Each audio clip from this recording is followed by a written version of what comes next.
be recorded.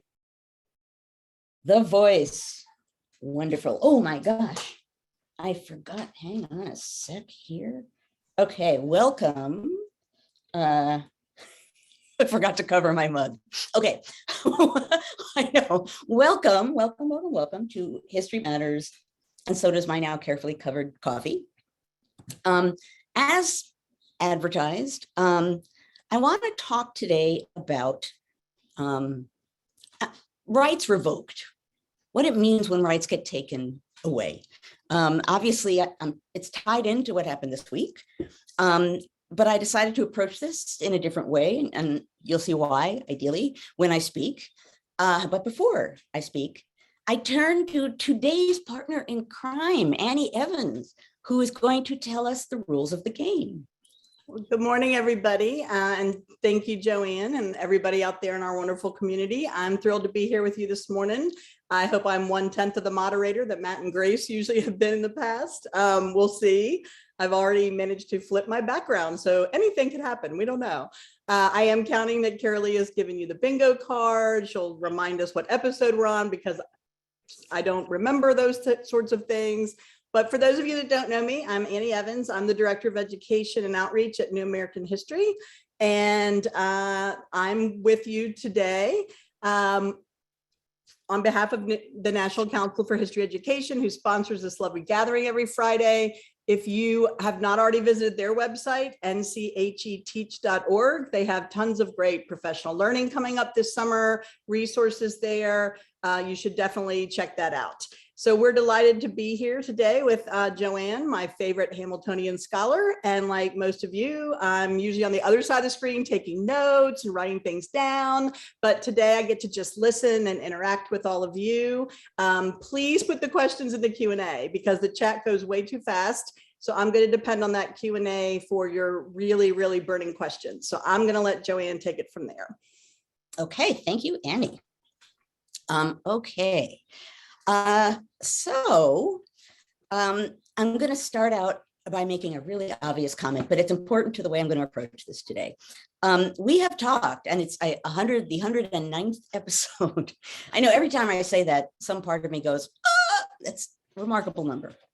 But during those 109 episodes, we have talked a lot about emotion. Right? We've talked about propaganda fueling emotion. We've talked about the political usefulness and power of emotion. I'm going to change my view here so I can, there we go, of emotion. We've talked many times about, and I've said many times that it's important to pause before you immediately have an emotional reaction, because sometimes I did not make up this phrase, but I confronted it, found it in the last few months. Sometimes people are rage harvesting, right? They really want that kind of reaction. And if you don't pause to think about the possibility of that, then you're giving people what they want. So emotion always plays a role in politics. It's one of the things I'm really interested in my research. But right now we're in times in which a lot of fundamentals and big questions and big principles and big legislation are up for debate. So for very logical reasons, combined, of course, with the fact that we're in the middle of a pandemic and everything else, these are very emotional times. And I know, I don't even have to say I know. We are all more emotional in our daily lives than we typically are. And I realize that Newbie just sang charge. So thank you, Newbie. At any rate, these are emotional times. Clearly, what I want to address today is related to the leaked Supreme Court decision. And I want to confront it in a way that is a little out of the norm, out of maybe what most people are doing. I think obviously there are some people who are focusing on the leak itself, which I don't think is the big story here. The big story is rights revoked, rights taken away, right? The woman's right to choose being taken away. But this isn't going to be an episode about abortion. It's going to be an episode about the power of emotion when rights are revoked. It's going to be a discussion of what happens, generally speaking, when people feel that their fundamental rights are being revoked, what history has to tell us about that, and how that might help us think about what's going on right now. Now, rights, in and of itself, is a amorphous word. And even if you're talking about constitutional rights, you might be talking about your right for protection from government for certain things. You might be talking about, less so in the Constitution, but more generally, individual rights, which are not unrelated to constitutional rights, but they're not the same thing. And initially the Bill of Rights wasn't necessarily, I have my own private rights, but it really was a way of thinking about protecting fundamental rights from the government that was being created. So rights, generally speaking, I could do a whole episode on the changing idea of rights over time. But what I want to do is talk about what happens when they're taken away. And as I said before, let's go back to the mid-19th century and look at a couple situations. And then at the end, I'm going to swing back and relate it to what's going on now. Now, at that time, largely because of the debate over slavery and abolitionists and anti-slavery advocates very aggressively campaigning against it, many others, even talking just Northerners, not so aggressively engaged with the issue. It was someone else's issue. It was the South's issue. It wasn't a Northern issue. So as immoral, as obviously immoral, and should have been illegal as human slavery, human bondage is and was, at the time, not all Northerners were riled up about it, right? The abolitionists and the anti-slavery advocates had their work cut out for them to figure out ways to engage the public in fighting slavery. And it wasn't enough to say that slavery is immoral and we must fight it. Some people just did not become engaged by that argument. So let's look at the debate over the Gag Rule and John Quincy Adams. And the Gag Rule was in effect from 1836 to 1844. Now, there's a whole chapter on John Quincy Adams in my book, which isn't there because I actually was using it to prepare for this episode. Normally it's there, The Field of Blood. There's a whole chapter on the Gag Rule and John Quincy Adams. And first of all, let's pause for a moment to talk about both the Gag Rule and John Quincy Adams. First, John Quincy Adams. There are a lot of things that are remarkable about John Quincy Adams. One of them is after his presidency, he went back to Congress and served in the House, right? That's pretty remarkable. So in and of itself, that's interesting. And it says, he was a man who certainly for himself had a sense of purpose. Now, when he was in Congress, he became a strong anti-slavery advocate. And there were many things that made him a particularly strong anti-slavery advocate. And I talk about them a little bit in my book. First of all, he was an older gentleman. So when it comes, let me back up a moment. When it comes to Southerners, who basically by this point in time were using threats and violence to silence Northerners, to basically prevent them from speaking up against slavery, John Quincy Adams was a special case. He was an elderly gentleman. You don't normally cane or attack an elderly gentleman. He was a former president. That also would present a problem with physically attacking that kind of person. And he was the son of a founder, right? He's got the triple whammy of protection, John Quincy Adams. So for all of those reasons, add to that the fact that he was so savvy with parliamentary rules because he had a lifetime in politics behind him. And John Quincy Adams, I won't say was bulletproof. His life was threatened during his time in Congress, but he could really speak up and have confidence that he was not going to be attacked, that he knew how to speak and what to do to get his words to have a maximum impact. And he is in the House during this period when the Gag Rule debate is going on. Now, the idea, there was actually a Gag Rule in the House, a Gag Rule in the Senate. The idea behind them was that when anti-slavery petitions came to Congress, they would essentially be tabled. They would be removed, they would be sent to a committee. The committee could decide what would happen with the petition. Obviously, the gag rule is a way to just prevent discussion of a topic that seemingly couldn't be discussed, or certainly couldn't be discussed without major fireworks. It was a way to just push the issue out of the way. That's literally what it was doing. Now, John Quincy Adams, he's anti-slavery, and he speaks out against slavery. Actually, people throughout his time in Congress, not necessarily even from Massachusetts, would send petitions to him, anti-slavery petitions to him, because they knew he was the person who would try to read them in Congress. He was shut down again and again and again, but he would either try to read them and be shut down, or find sneaky ways of beginning to talk about an anti-slavery petition. That he was fighting this war throughout, trying to get the idea of anti-slavery on the floor of Congress. This was the game of abolitionists and anti-slavery advocates in Congress in this time period.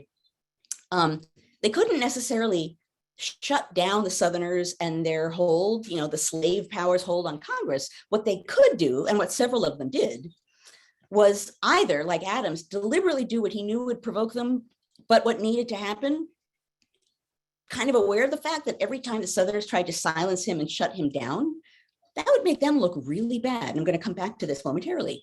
You also had an abolitionist like Joshua Giddings of Ohio. And I think I've talked about him before. He was a big guy and he was up for a fight. So he was outraged about what was going on in Congress. So he would deliberately say things that he knew would upset the Southerners, and very often, as predicted, someone would run at him with a cane, or try to shove him or punch him or threaten him with a gun, all of which happened. I think he was threatened 7 times during his career in Congress. And as the Southerner would be raging out of control, running at him, essentially, Giddings would step aside and say, "Ladies and gentlemen of America, I give you the slave power." And here they are, raging barbarians. It was effective. It was in my book, I call him an anti-slavery toreador, because essentially he waved the red cape and then he pulled it aside and said, "There they go. What can we do?" That's what Southerners are like. So that was effective.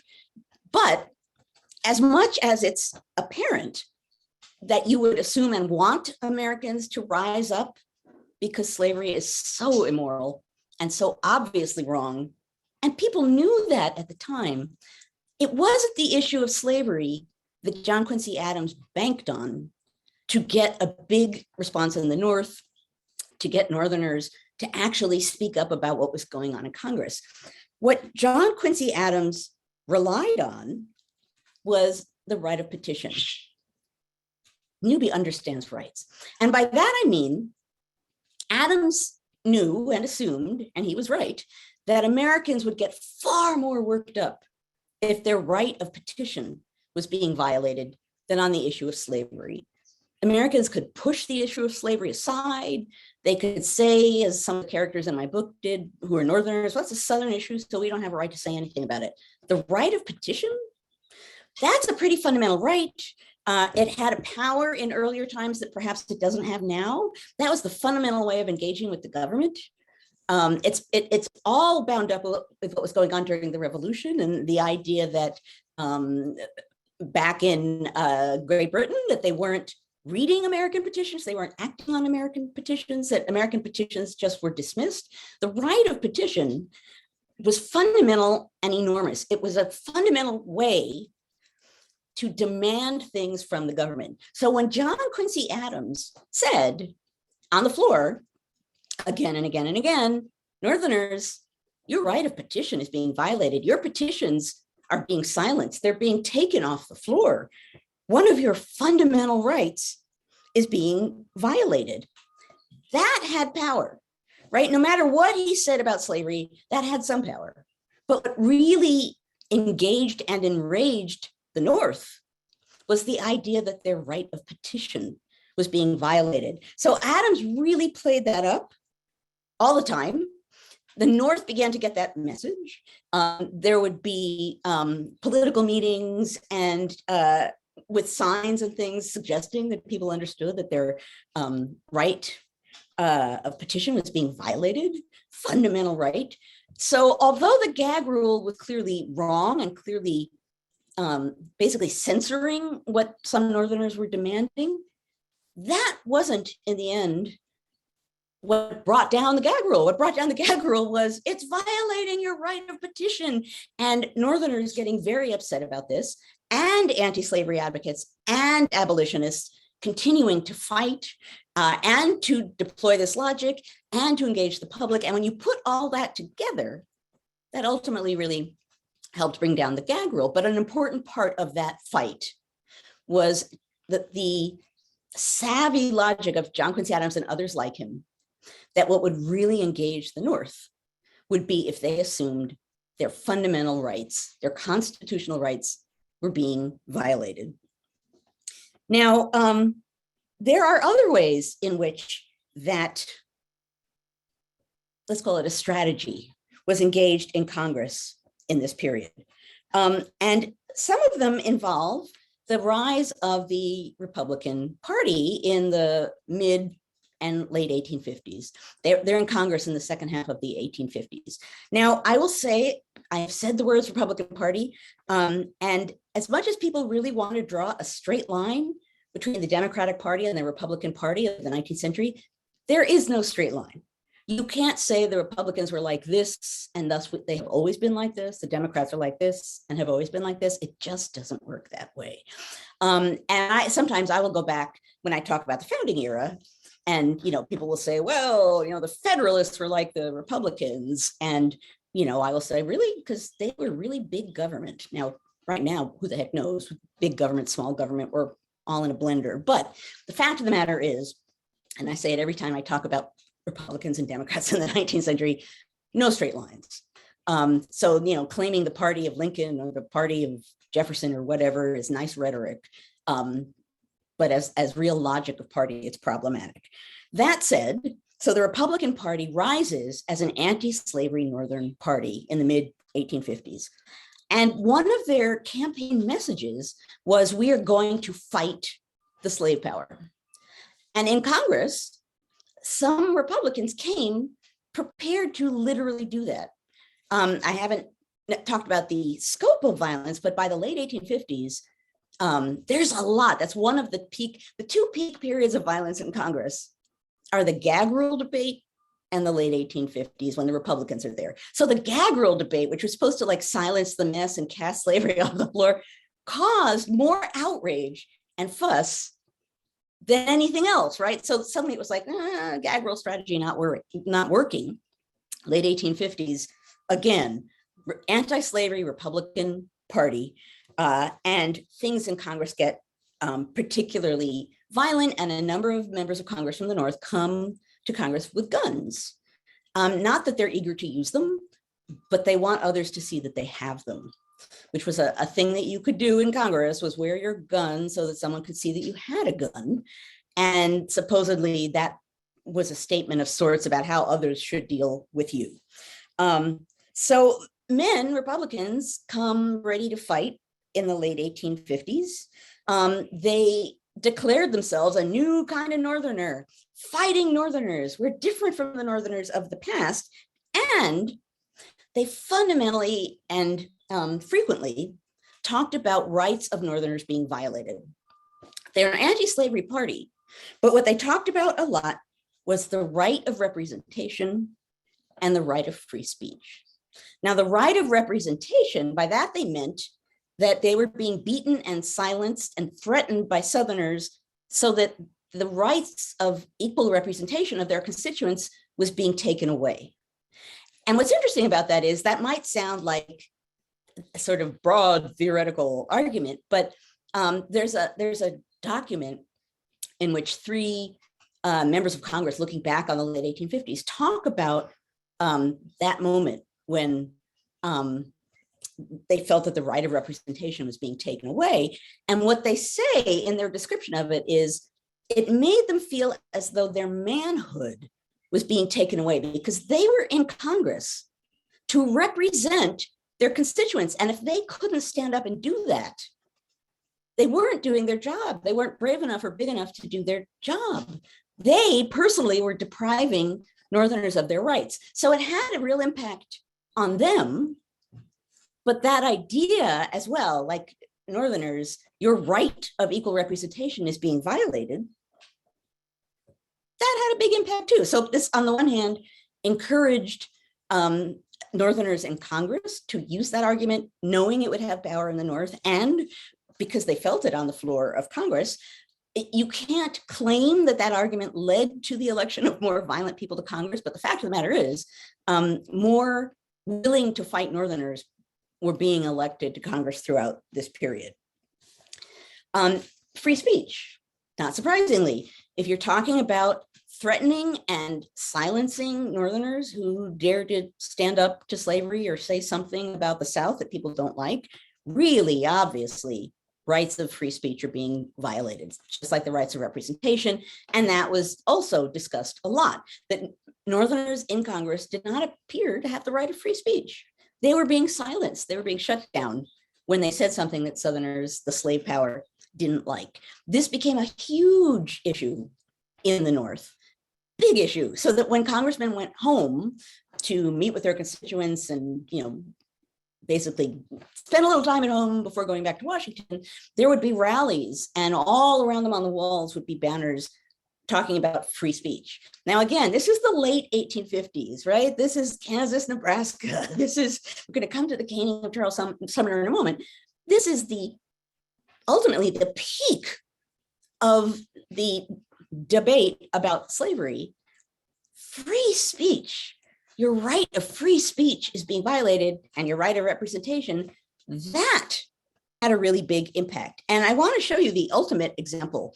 I mention it all the time, not because in and of itself it's significant, but because I don't know a more powerful way of saying that people's sense that their fundamental rights were being violated push them through emotion and through outrage to do things that they might not have done otherwise. So when I was researching my last book, and I was just rummaging around in old newspapers around the time and months after the caning of Charles Sumner, there was like a little story, a throwaway story, right on the bottom of a page, which is why sometimes databases aren't necessarily always good, because you ask for something and you get the something, but you don't necessarily see everything surrounding it. And sometimes that's the best stuff. So in this case, I don't remember why I was looking at a page, but I was. And in the corner was this story. And it said, this one particular Massachusetts congressman, same state as Sumner, went home and was at the train station and was getting ready to go back to Washington.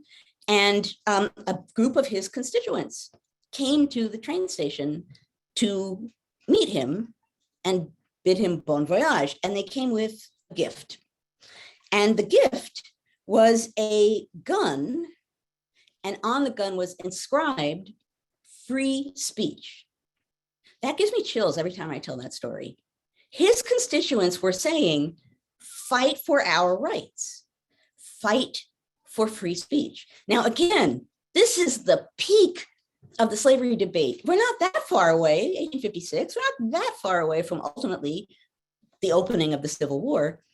Free speech, fundamental rights being attacked, being denied, being taken away by Northerners, that idea had an enormous impact. Let's see if there's a quote here that I found that I did find that. Now I have to find it. I can't find it. I'll paraphrase it. There was a quote at someone at the time in the middle of all of this discussion of constitutional rights and fundamental rights. He said something along the lines of, nothing engages the public like a sense of violating their constitutional rights. That's it. That affects Americans like nothing else does. So it's a I don't want to call it a game, but it's a strategy that people were using at the time. And all of it's bound up with fundamental rights in the sense that they're being violated, and it's bound up with emotion. And the emotion that's bound up with your sense that my fundamental rights are being violated, right? You can feel if someone says, that's my right. in and of itself, there's emotion bound up with that. And it was built into the debate, particularly after the caning of Sumner. There were, so the caning of Sumner also has a symbolic, has a lot of meanings, but the symbolic meaning being that the South literally pounded the North into the ground, talk about silencing them. And throughout Massachusetts, they held meetings of protest about that event. And the meetings were called Indignation Meetings, right? That, which literally was their phrase for it. They were indignation meetings. They were Americans, Northerners, people from Massachusetts, who were indignant at the way that their representative, their senator, was being treated. Emotion and rights, right? Now, Charles Sumner is this very prominent abolitionist senator, at the center of all of his work. That's what he's working on. But what garners all of this uproar in the North is the meaning of him being silenced by being beaten to the ground, and the sense that that's violating all kinds of rights, and that Northerners were indignant about it. So let's circle around now. And I want to say, actually, I wrote this down here and I missed it. I'm going to circle back and say it.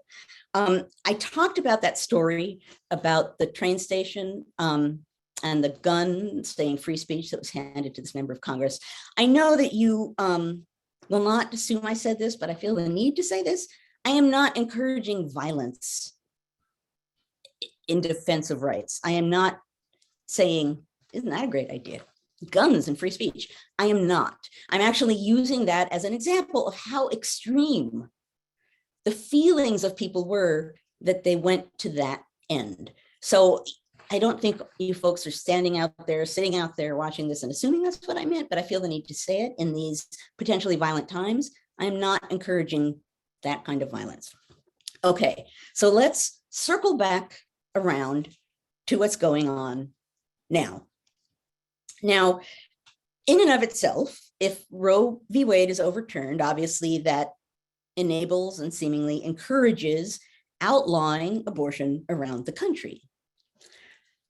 That is bound up with fundamental rights, right? It potentially revokes, among other things, the right of privacy. That suddenly, you know, so I saw announced yesterday that the company Levi had announced that they were going to pay for people who needed to travel to another state to get an abortion. They would pay for their travel there and back, which initially I thought, wow, that's something.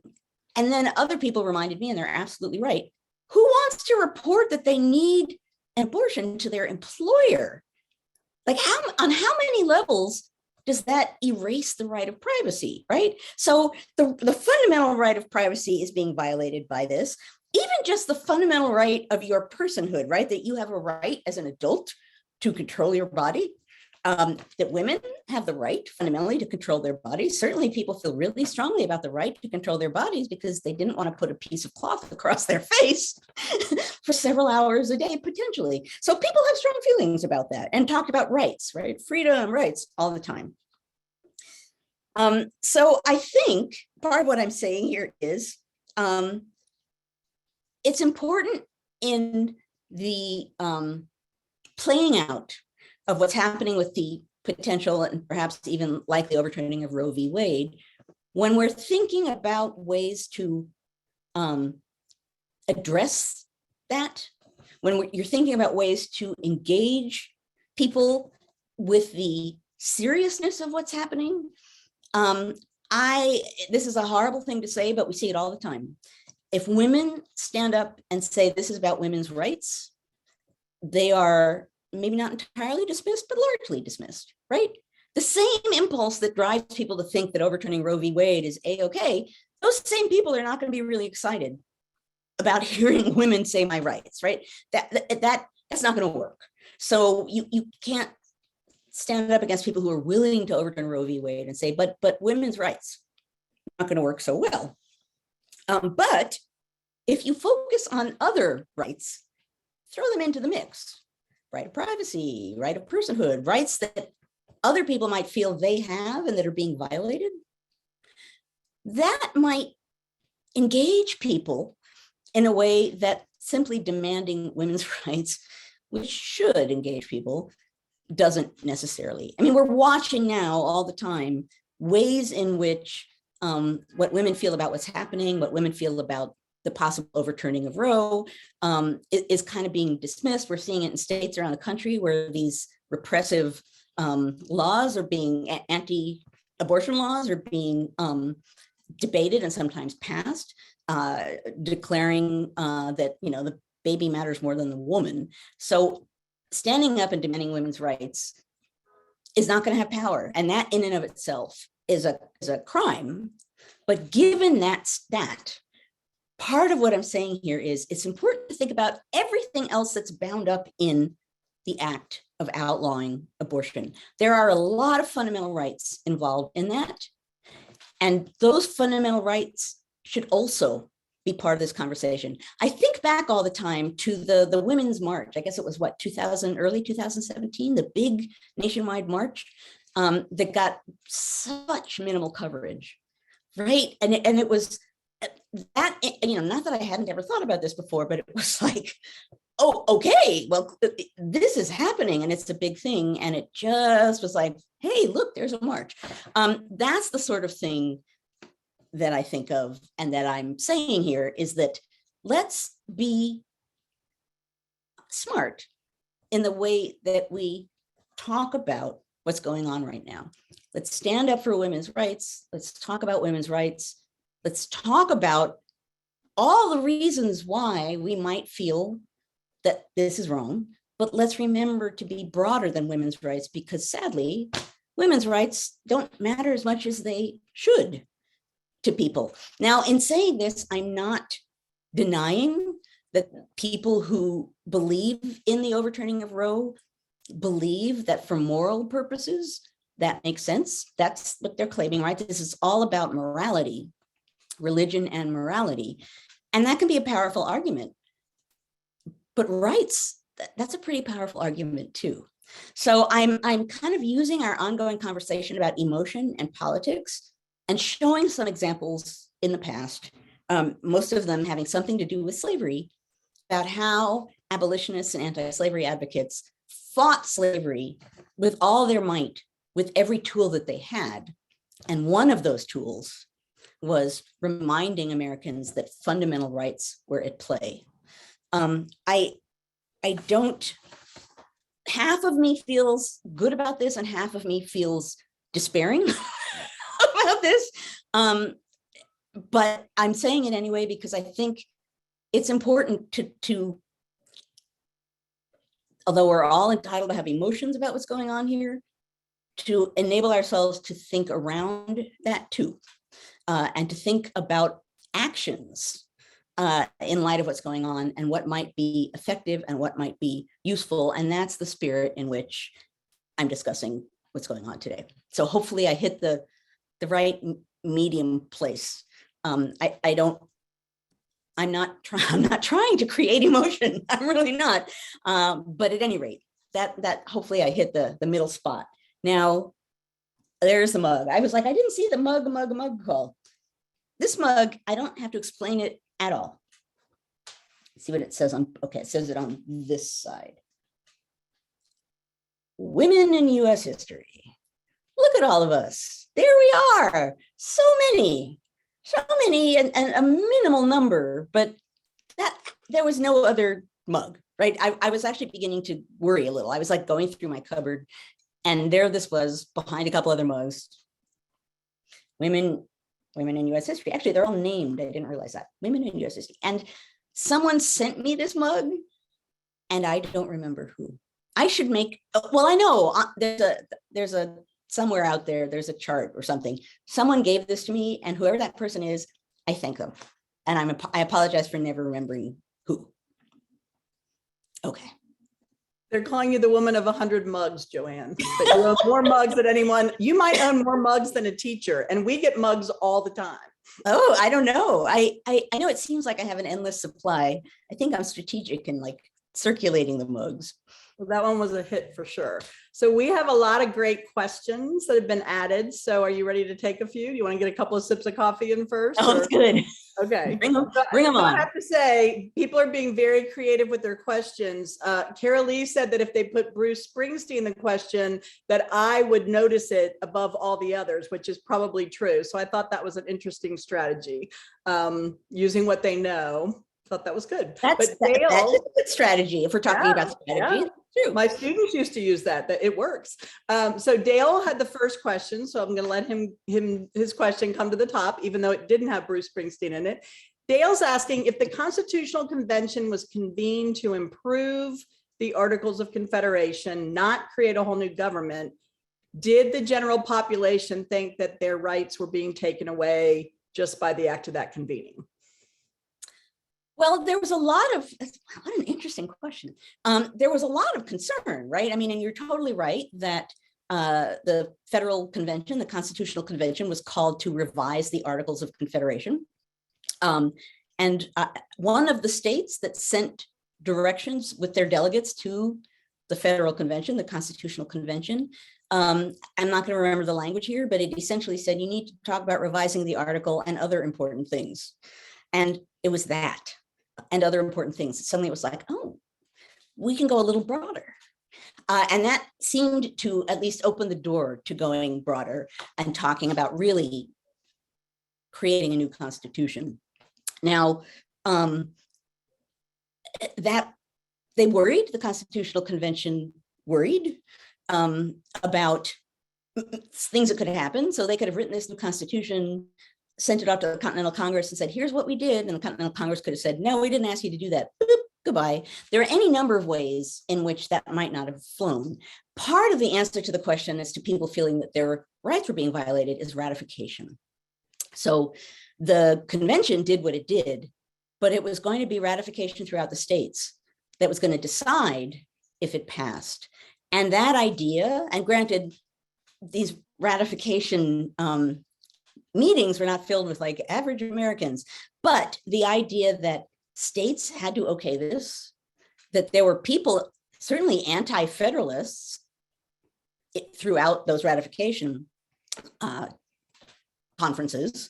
It was a debate. You know, we only hear the Federalist side of that debate, right? Because of the Federalist essays. But it was a debate and people had very strong feelings about it. Strong feelings about the fact that wasn't what was supposed to happen. Strong feelings about the fact that this created a really strong national government and people were uncomfortable about that. Strong feelings because there was no Bill of Rights. There was no protection of rights.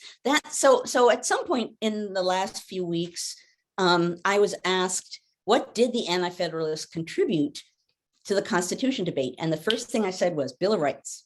Because many Anti-Federalists said, the only way I might even go along with this is if you promise that there's going to be a Bill of Rights attached to this, which is what happened. So certainly there were people who were outraged and nervous, and they felt that somehow or other something was happening that they didn't like. I think it's Patrick Henry who says, I smell a rat, right? Like something's going on here and it's not right. But by making this not something that gets created on a national level and just happens, and by really sending it around the country to be debated, that makes it more palatable and really opens up a debate. And I will say, actually, many of you might already know this, but the Ratification Project, the folks at the University of Wisconsin who have been collecting and publishing the writings surrounding every state's ratification debate, there are amazing collections and items in that database, state by state. So if you want to hear and see what the argument is and how people are objecting, you can go to any state and you can just read and see how the debate is playing out. That's an amazing resource that I think people probably aren't using to the extent that it should be used, because as with so much about the founding, and I've said this a lot of times, I'll say it fast, we assume a lot of inevitabilities about the founding, right? Oh, of course, there was a revolution, and of course we won, and of course the Constitution, and of course it worked. And there are no of courses in most of history, there are no of courses because of contingency. Someone got bingo, I know. But at any rate, that's just as true of this as anything else, which is we read the Federalist Papers, right? Those are taken as kind of like holy writ. Well, if it's in the Federalist Papers, and the Federalist Papers were a sort of commercial advertisement for the Constitution, right? They weren't meant to be objective. They were, in a sense, subjective and trying to sell the Constitution and appease people's fears. So, I think it's important to remember that what was happening at that time was a debate, and there was no obvious right answer, as much as there appears to be when we look back from the distance of time. Okay, I'll stop answering the one question. So first, I'm hoping Tim is finding that database link for us and putting it in the chat so I can download it later, because mind blown. We have so many good questions. Cece has one here. She was saying that the story about John Quincy Adams standing up and getting upset, she said she just doesn't feel like we're seeing anyone in the current Senate getting as upset about this loss of rights. Her original question she thought of before you spoke this morning was seeing comments on Twitter. She was curious that she's seeing things like Monroe and Jefferson both believed it was inherently dangerous to give the Supremes the unchecked power, that people would never truly step away from their own prejudices and beliefs. And maybe she sees that coming to pass now, or has that just always been the case? She wanted to know what your take on that was. Okay, so that feels like two questions. And one of them is, why aren't we seeing people stand up and protest? And the other one is original views about the Supreme Court. Okay, so people standing up and protesting, I wish I could. I can't say like, well, the reason is, I think we have been seeing a little bit in recent weeks, some Democrats standing up and being really angry, and you see them, that their speech is bouncing all over social media and everyone's saying, yay, someone's speaking up powerfully about this. So that's happening a little. It's a good question as to why it's not happening a lot. And I have no answer to that question. But we will see what happens as this unfolds, right? We're really smack in the middle of the unfolding of it right now. And so, I don't know. The second question, which I've already sort of forgotten. That was the one about, have the Supremes just always, their biases come into play, or? So it's important to note, and I think this is an assumption about the court that makes perfect sense. But if you study the court and go back over time, it's not necessarily true. The Supreme Court has never been above party, ever, right? And it was certainly in creating the three branches of government.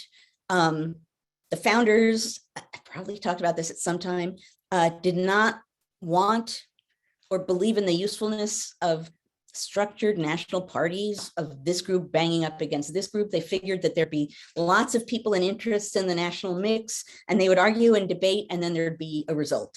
So when they created the government, they're not thinking like, ooh, like one party could get control and another party. That's just not in their mix yet. But when you look at the court, beginning in the 1790s and going on, of course, the person who's president is looking for people that he, I wish I could say she, that he agrees with, right? So it isn't necessarily as blatantly partisan as it is now, but there's always a partisan component. So it's important to note, it's not like there was a golden age of the Supreme Court. But that said, what justices felt able to do or not able to do, or felt that was proper or improper to do, that in and of itself, and by that I mean, who do you meet with? How do you engage with other people? How do you engage with interest groups? Like that is another issue, and that is changing over time. And during our immediate past, we can sort of see outrage over something that now no outrage at all. So in and of itself, the court has never been like this, sages with no politics. But that said, it has not been eternally the same on this issue. And we are at a moment now where the court is hyper partisan, where norms and rules have been broken to keep it that way. So, I have been asked at this point, for at least a decade, if not more, is this the worst it's ever been? And on the one hand, I can say, well, no, because have been other horrible times where horrible things happened. They were different from the current moment. So I wouldn't say things have never been this bad, but what I would say, and so all crisis moments in American history, like the lead up to the Civil War, they all have their own logic and they all have their own tone. That said, what's distinctive about this moment is, among other things, the ways in which parts of the government itself and formerly a president are not fully invested in the democratic system. And I know I try not to be partisan here, but to me, that's kind of a fact. And that's scary, and even if you think you're doing that for good reason, and you feel that morality is behind you, what holds our country together, what holds a democratic republic together, is the process, are the rules. That's what, and I know I've said this before, that's what the founders felt. And I know no founders blob, but generally speaking, that's what the founders felt they were doing in the Federal Convention, was creating process and structure. Like, we're going to create this structure, and then we're going to write something about the process of how that structure works and how the different branches engage with each other. And that's the most important thing, because if there's a big crisis, you can always go back to the process. The process is it, which is why, among several reasons, why James Madison was so carefully writing down the debate, right? How did we come to these decisions? Why did we do this? How did we do this? What is the process of creating the process? That mattered a lot. And you can see people in the period after the election of 1800, I know I've offered this before, when someone asks Thomas Jefferson, well, what would you have done if things had gotten worse in that election and it hadn't been peacefully decided? What would you have done? And essentially, Jefferson says, well, ultimately, we would go back to the Constitution and we would tweak it a little bit, and keep going. So that's a long way of saying partisanship isn't a constant, but there's always bias in the Supreme Court. And actually, I should say, Rachel Sheldon right now is doing a lot of work on the Supreme Court, and she wrote a piece, and I don't remember for what, maybe for Atlantic, in the last 2-3 years on this very issue, that the court has never been a golden, immune, unbiased. So I would look for that on this issue too, because she's good about this issue, among other things. She's good. And I'm sure she's in bunk. There's my shameless plug. Okay. Could be. So Kara Lee is asking, do we have anybody in Congress who can or will be calling people's attention to the fact that overturning Roe v. Wade leads to the loss of other 14th Amendment rights? Like, who is the cheerleader for that argument? She's wondering. Right. So this is the other side of what I just talked about. So on the one hand, it's huge. Taking away, overturning Roe is huge. On the other hand, as we've been seeing all over the place in the press, on social media, and everywhere else, chipping away at that right makes a lot of other rights vulnerable. And so it's interesting. I've seen people saying, look at this, this is going to open a door that's going to invite, what comes next? Interracial marriage, gay marriage, what is going to come next? I think is it Texas that already is public education? Let's go after public education. It's going to open the door in a variety of different ways to different rights. And I think that's true, but I've also seen people say that is true, but the fact of the matter is this thing right now is really important. So please don't dismiss this and be like, well, you know why this is important? Because of these other things. No, that link is important in and of itself. This thing needs to be focused on and discussed. So it's a balance. It's a balancing act, but I agree with the people who are saying, please don't just focus down the road, because this place where we are in the road, it's a bad place. And if we look past it, I don't even know what to say about that. If we look past it, don't look past it. So here's one from Rabbi Beth. She asks, can we say that today's filibuster or threat of filibuster is analogous to or being used in the same way as the gag rule? Oh, interesting. Well, first off, I'll say we did an episode on the filibuster way back in the ancient past, but I would encourage you to go find that. It was probably during our first year.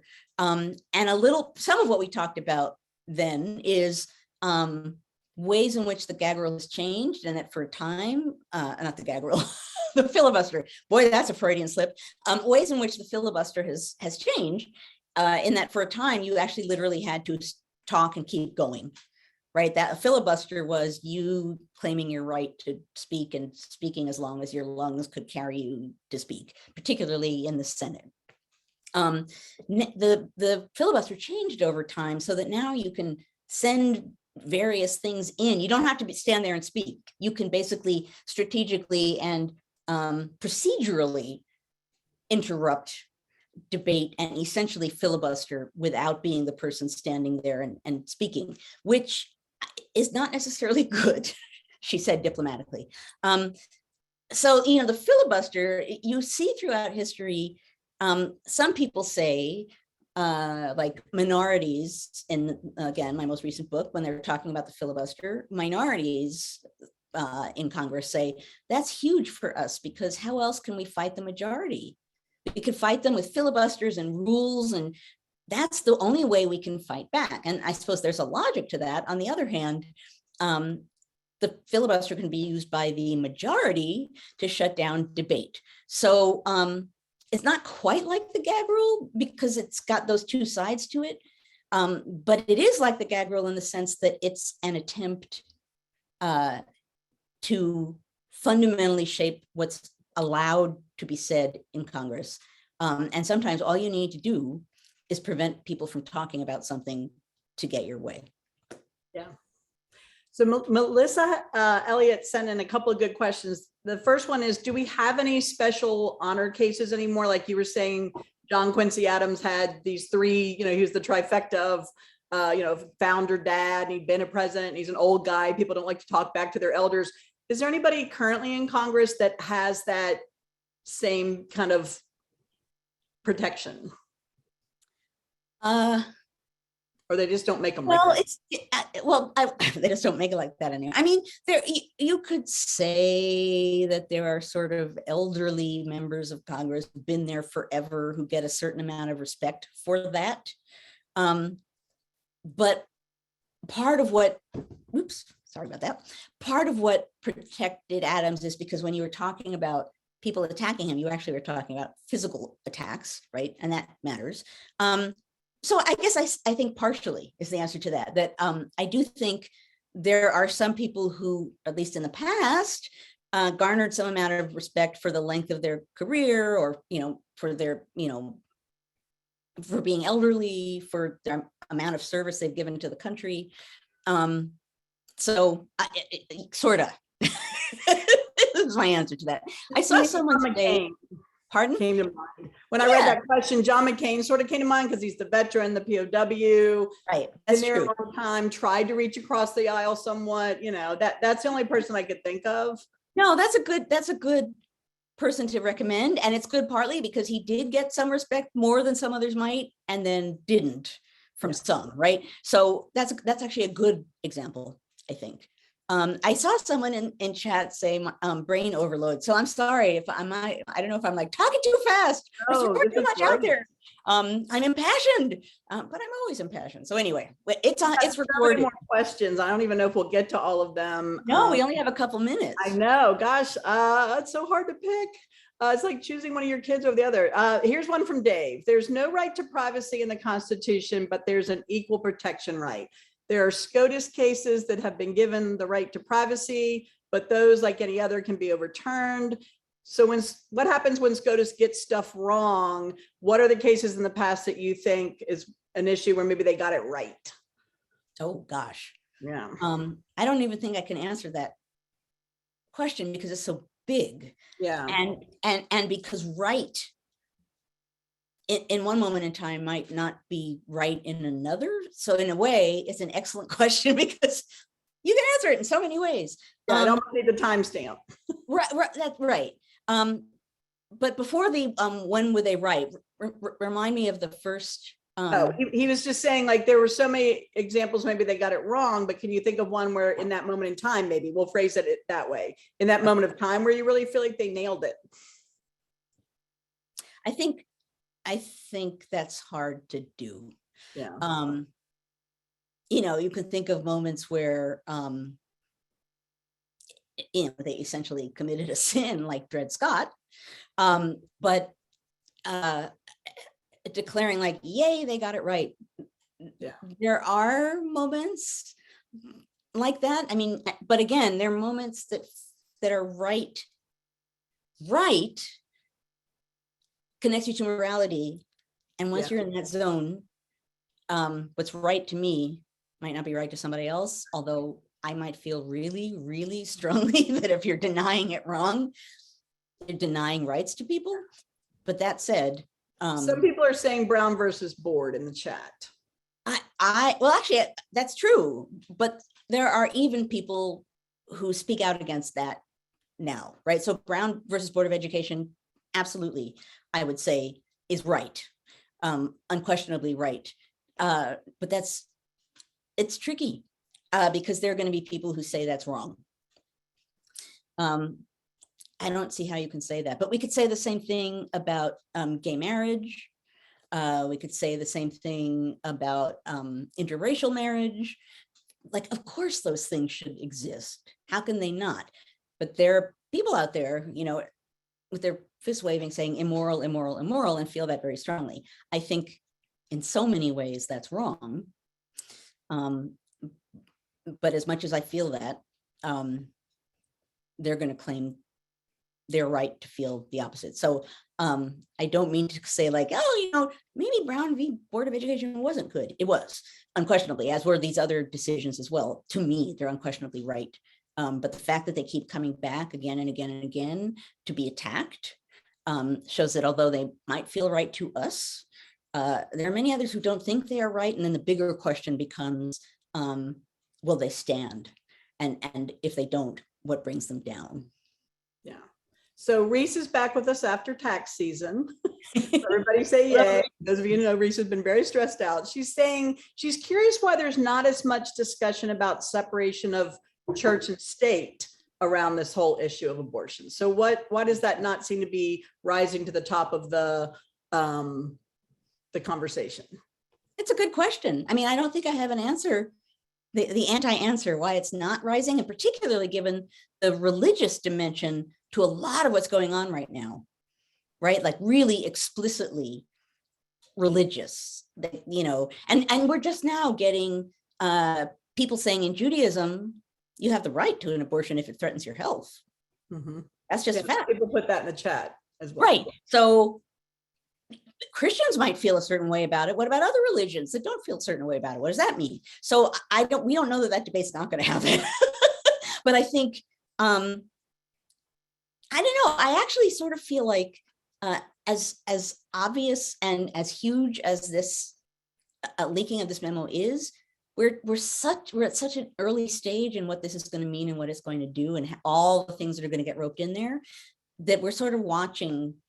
You know, we're sort of on a train going past the countryside and we don't know what's ahead. So I kind of feel like I'm you know, gripping the arms of my non-existent arms of my chair and kind of watching, because we know really well that it's almost impossible to predict on some levels things these days, because we have a ton more questions we probably don't have time for, but I think this one might be a good last one, looking at the hour, and then we can move to the after party after that. But it says, comes from Kara Lee. It says, what is the free speech inscribed gun moment that we need now to effectively stand up to protect everyone's rights? Like, what would you recommend would be kind of that equivalent in the modern situation? Can you think of something that would be enough to turn that around, that would be an effective strategy based on what you know worked in the past?